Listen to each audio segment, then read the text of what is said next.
केजरीवाल मिश्रा से हम सीधे बात करेंगे। सर, कभी इसी पार्टी का हिस्सा होते थे, लेकिन आज आप लगातार मुखर होकर बोलते भी हैं और जिस तरह से मुख्यमंत्री की गिरफ्तारी की गई है, आप लोगों पर साफ तौर पर आरोप लगाया जा रहा है कि राजनीतिक साजिश है ये अरविंद केजरीवाल के खिलाफ। देखिए, 6 साल से दिल्ली की जनता अरविंद केजरीवाल, मनीष सिसोदिया और सत्येंद्र जैन के भ्रष्टाचार के खिलाफ लड़ रही थी। हमारा ये 6 साल का संघर्ष अब न्याय की तरफ जा रहा है। अरविंद केजरीवाल को कल हाईकोर्ट ने जिस प्रकार से गिरफ्तारी पर रोक लगाने से इनकार किया है, सबूत देखने के बाद उसके बाद ये स्पष्ट था कि वो बच नहीं पाएंगे। जहां पर सारे चोरों का गैंग है, वहीं चोरों के सरदार का जाना निश्चित है। टाइमिंग को लेकर लोकसभा चुनाव से ठीक पहले इस तरह से मुख्यमंत्री को गिरफ्तार कर लेना, क्या आम आदमी पार्टी को पंगु बनाने की तैयारी कर रहे हैं आप लोग, की चुनाव ही ना लड़ पाए? देखिए, आप समझिए ना, ये टाइमिंग यहाँ तक आई कैसे? पहले सम्मन पर अगर अरविंद केजरीवाल चले जाते तो 1 साल पहले सुनवाई होती। ये चुनाव तक इस टाइमिंग को अरविंद केजरीवाल खुद लेकर आए हैं। पहला सम्मन, दूसरा सम्मन, तीसरा सम्मन, चौथा सम्मन, 9वां सम्मन उन्होंने मना कर दिया। फिर कोर्ट में भी जा रहे हैं और कोर्ट तो चुनाव नहीं देखता ना। कल कोर्ट ने सबूत देखने के बाद अरविंद केजरीवाल की गिरफ्तारी पर रोक लगाने से इनकार किया है। मनीष सिसोदिया के तो सुना आपने किस तरह से यहाँ पर जो है बीजेपी भी पूरी तरह से तैयारी में, और ऐसे में हमारे सहयोगी प्रमोद का एक बार रुख कर लेते हैं जो ईडी दफ्तर के बाहर मौजूद है। प्रमोद, आपसे अपडेट जानना चाहेंगे, किस तरह की हलचल, किस तरह की तैयारी, क्योंकि अब कब तक यहाँ पर क्या कोई वक्त बताया गया है कि मुख्यमंत्री अरविंद केजरीवाल को कब कोर्ट में ले जाएगी ईडी की टीम?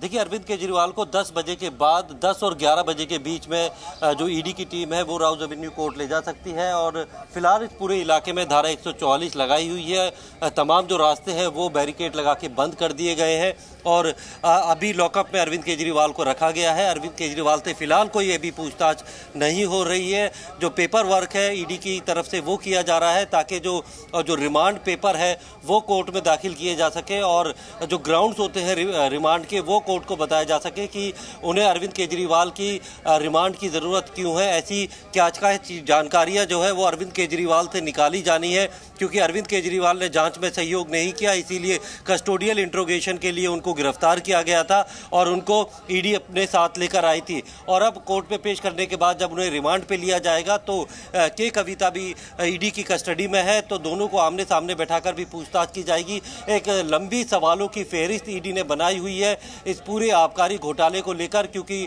कई सारे जो आरोपी गिरफ्तार हुए थे, कुल इस मामले में अरविंद केजरीवाल की 16वीं गिरफ्तारी है और उन जो लोग गिरफ्तार हुए थे उन्होंने अपने बयान में जो है वो अरविंद केजरीवाल की भूमिका के बारे में बताया था और कई ऐसे हैं जिन्होंने 164 के बयान भी दिए थे।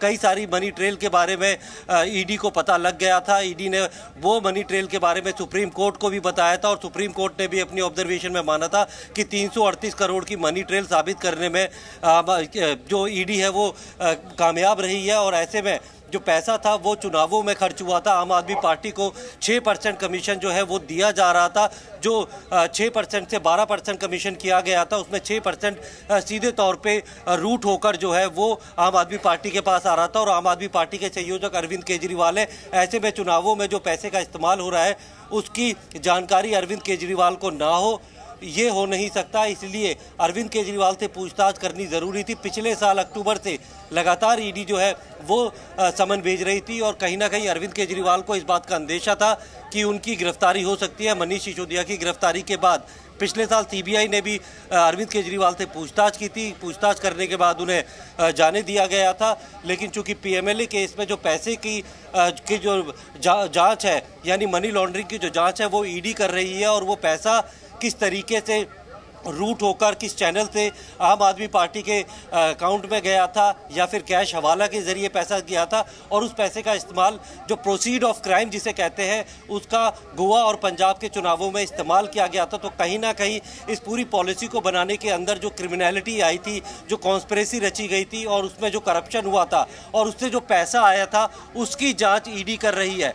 वही ईडी पीएमएलए के तहत जाँच कर रही है। तो सीबीआई जो है वो प्रिवेंशन ऑफ करप्शन एक्ट और 120B यानी क्रिमिनल कॉन्स्पिरेसी की जांच कर रही है। तो पैसे के 338 करोड़ की जो मनी ट्रेल थी उसको स्टैब्लिश जो है ईडी ने कर दिया था। इसके अलावा भी काफी जो मनी ट्रेल है वो पता चल चुकी है ईडी को और कई सारे आपके पास महत्वपूर्ण जानकारी आप साझा कर रहे हैं। ईडी ऑफिस से आप लगातार रिपोर्ट कर रहे हैं। ईडी दफ्तर के आसपास धारा 144 लागू की गई है। सुबह 10 बजे के बाद पीएमएलए कोर्ट में पेश किए जा सकते हैं अरविंद केजरीवाल। इस बीच आप हेडक्वार्टर्स जाएंगे, अजय सिंह के पास आएंगे। अजय, देशव्यापी प्रदर्शन की तैयारी आपकी आज रहने वाली है, हैं। आप जहां से रिपोर्ट करिए, तस्वीरें बहुत सारी सामने आई। आपने दिखा कि खाली बसेस वहां पर पहुंच रही हैं, वाटर कैनन्स की जो व्हीकल है वो वहां पर पहुंच रहे हैं, विक्रांत व्हीकल पहुंचा है। इस बीच कपिल मिश्रा से भी आप खास बातचीत करी थी। ये पूरी प्लानिंग के तहत आज आपका जो हल्ला बोल है इस पूरी कार्रवाई के खिलाफ, उसमें क्या क्या देखने को मिल सकता है, क्या तैयारियां? और देखिए, बिल्कुल एक बड़े प्रदर्शन की तैयारी तो आम आदमी पार्टी कर रही है, लेकिन इसके साथ साथ प्रशासन की भी तैयारी है